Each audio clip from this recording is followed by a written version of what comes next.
Muslimat sekalian, kesihatan adalah amanah Allah Subhanahu Wa Taala. Wajib kita jaga. Jangan mentang-mentang perut sendiri ikut suka nak masuk apa. Mentang-mentang selera tekak sendiri ikut suka nak makan apa. Mesti kita mengira-ngira, menghitung-hitung mana yang baik, jumlah yang bagus. Sebab apa? Allah akan tanya, perut yang aku berikan, tubuh badan yang aku berikan, apa yang kamu buat, bagaimana kamu jaga. Masya Allah. Ibu-ibu tolong jaga makanan yang nak masuk dalam perut anak kita. Jangan sebab suka tengok anak makan, suruh anak bertambah. Tambah. Cakap sedap, tambah. Anak tu jadi obesiti. Datanglah berbagai penyakit. Makanan anak saya pun saya catu juga. Kadang-kadang nampak dia makan tu kan, dia nak tambah. Dah cukup, jangan tambah. Walaupun sedap. Sebab tak nak ajar makan ikut hawa nafsu. Kalau ikut hawa nafsu, perut itu akan membesar dan saiz dia makin besar. Lagi tak dapat saiz biasa dia makan, dia tak akan kenyang. Tapi kalau dah biasakan makan jumlah macam tu, dia dah makan macam tu, saiz perut akan ikut saiz makanan yang masuk. Dah biasa 2 pinggan, lagi tak 2 pinggan, lagi tak kenyang. Tapi dah biasa 3 sendok, 4 sendok, dapat yang tu dah kenyang, kita dah tak tambah dah. Subhanallah, belajarlah makan dengan cara mengikut sunnah Nabi SAW. Kalau ikut sunnah Nabi lagi berat, berhenti sebelum kenyang, kita lagi tak kita kata tak kenyang lagi lah, padahal dah. Okey, sebenarnya misalan ini adalah contoh kepada kalaulah kita ni cuma suka je kereta, sukalah kereta tu, sukalah, berbeza dengan orang yang minat betul-betul dan tahu semua kereta ni bagus ni, kalau jalan jauh gini. Dia mungkin akan berusaha jadikan kereta itu idaman dia dan nak mendapatkan kereta tu. Dari sudut safety-nya, dari sudut gitu-gitunya, jimat minyaknya, macam-macam lah. Sebab itu juga kita dengan Rasulullah, ini contoh saja, perbandingan pun tidak tepat mana, tapi salah satu perbandingan yang mudah untuk kita faham. Kalau kita tidak kenal Rasulullah, masakan boleh datang rasa cinta. Kalau kita tidak kenal kelebihan sesebuah kereta, masakan kita boleh suka dan minat kereta tersebut. Mesti untuk jatuh cinta, minat, suka bermula daripada kenal. Takkanlah tiba-tiba sukalah kereta tu, kenapa suka? Entahlah, suka saja-saja. Mana boleh? Mesti sukalah, tengok depan dia cantik, tengok belakang dia, mata dia belalang. Tengok dia ni. Maksudnya sebab kita ada pengetahuan, barulah datang rasa cinta, suka, minat. Jadi dengan Rasulullah SAW lebih lagi. Bagaimana kita boleh kata cinta, rindu, sayang kalau kita tak kenal Rasulullah? Okey, nak baca, sekarang kita baca firman Allah Subhanahu Wa Taala, iaitu surah Al-Baqarah ayat 186. Okey, baca ya. Bismillahirrahmanirrahim. Alladzina atainahumul kitaba ya'rifunah kama ya'rifuna abna'ahum wa inna fariqan minhum la yaktumuna al-haqqa wa hum ya'lamun.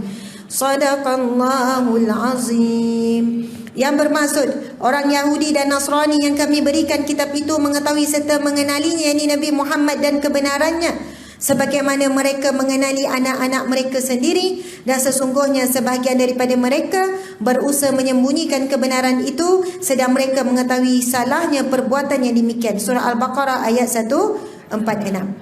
Okey, Allah mengkhabarkan, memberitahu kepada kita, iaitu orang Yahudi dan Nasrani yang kami berikan kitab itu mengetahui serta mengenali Nabi Muhammad dan kebenarannya sebagaimana mereka mengenali anak-anak mereka sendiri. Bahkan dalam firman Allah yang lain, Allah sebut mereka lebih mengenali Nabi Muhammad daripada anak sendiri. Sebab sebelum Nabi Muhammad lahir, dalam kitab-kitab terdahulu, dalam Taurat, dalam Zabur, dalam Injil, dalam Suhuf, semua dah ceritakan tentang Nabi akhir zaman. Sifat-sifat, ciri-ciri, tanda-tandanya pada tubuh badannya dan sebagainya telah diceritakan dalam setiap kitab dan setiap suhuf tentang perihal umat akhir zaman dan juga Nabi akhir zaman. Sebab itu kalau kita kan sebelum anak kita lahir, kita tahu tak ciri-ciri anak kita? Sekarang ada scan yang kita boleh tahu jantina saja. Tapi kita dah boleh tahu ke hidung dia, mata dia, mulut dia, badan dia ada tak tanda kelahiran? Boleh tak kita tahu warna kulit dia? Kita tak tahu. Tapi perihal tentang Nabi Muhammad sallallahu alaihi wasallam telah diceritakan dalam kitab terdahulu. Bagaimana rupa parasnya, bagaimana ada tanda kelahirannya, bila dia berjalan akan dinaungi oleh awan. Dan apabila mereka mendapati tanda-tanda itu ada pada Nabi Muhammad sallallahu alaihi wasallam, mereka mendustainya. Sebab itu Allah kata mereka mengenal, mereka tahu. Dan Allah menyebutkan daripada mereka berusaha menyembunyikan kebenaran itu, sedang mereka mengetahui salahnya perbuatan demikian. Mereka tahu mereka salah, mereka tahu mereka tak betul, tapi mereka lawan. Sebab itu syaitan pun sama, iblis pun sama. Syaitan tahu tak Allah itu Tuhan sekalian alam? Tahu. Syaitan adalah salah satu kumpulan jin, bukan malaikat, dia jin. Jin diciptakan daripada api. Manakala malaikat diciptakan daripada cahaya, manusia diciptakan daripada tanah. Subhanallah. Di kalangan jin ada yang beriman, ada yang saleh kan. Jadi jin yang kafir iaitu syaitan dan iblis. Dan jin, syaitan dan iblis ini juga satu ketika dahulu sebelum diciptakan manusia pernah mendiami syurga. Subhanallah. Maksudnya syaitan dan iblis ini yang di kalangan jin yang kafir ini, mereka dah tengok nikmat syurga. Mereka dah tengok hebatnya syurga. Dan mereka juga dah tengok azabnya api neraka. Tapi yang menghalang mereka adalah sifat takabur, sombong. Apabila syaitan menyebut kepada Allah, sesungguhnya aku diciptakan daripada api dan manusia Adam itu diciptakan daripada tanah. Khalaqtani min nar, aku diciptakan daripada api. Wa khalaqtahu, dan dia itu diciptakan daripada min turab, daripada tanah. Sifat apa? Sombong. Sebab itu yang menghalang hidayah manusia hari ini bukan tak tahu. Bukan tak tahu Allah itu wajib disembah, maksud ikan orang Islam ni. Bukan tak tahu wajib solat, bukan tak tahu wajib tutup aurat, bukan tak tahu wajib taat suami. Tapi ada sifat sombong. Sebenarnya dia bukan lawan suami, dia lawan Allah. Sebab Allah yang perintahkan supaya hormat suami. Bukan dia yang tak mampu untuk tutup aurat, ada duit untuk beli tudung. Kalau pakai tak adalah jadi sakit urat ke tiba-tiba pening kepala. Maksudnya tak ada mudarat kalau dia tutup aurat. Tetapi yang menghalangnya adalah sifat sombong. Masya Allah. Allah berfirman di dalam Al-Quran, wala tamshi fil ardi maraha. Jangan kamu berjalan di atas muka bumi ini dengan sombong.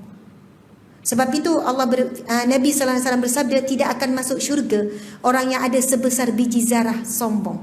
Sebab sifat sombong ini adalah sifat keturunan iblis dan syaitan. Na'udzubillah min zalik. Yang menghalang seseorang itu untuk mengikuti petunjuk Allah yang Allah dah beri melalui Al-Quran, semua orang boleh baca. Yang kata tak dapat hidayah pun dia boleh baca Al-Quran, baca terjemahan kau tak boleh baca ni. Ini petunjuk Allah yang kamu kata kamu belum dapat hidayah. Tinggal lagi kamu bersikap sombong atau tidak untuk ikut ataupun tak nak ikut. Kalau ikutkan mampu, insya Allah mampu. Yang ada adalah tidak mahu. Masya Allah.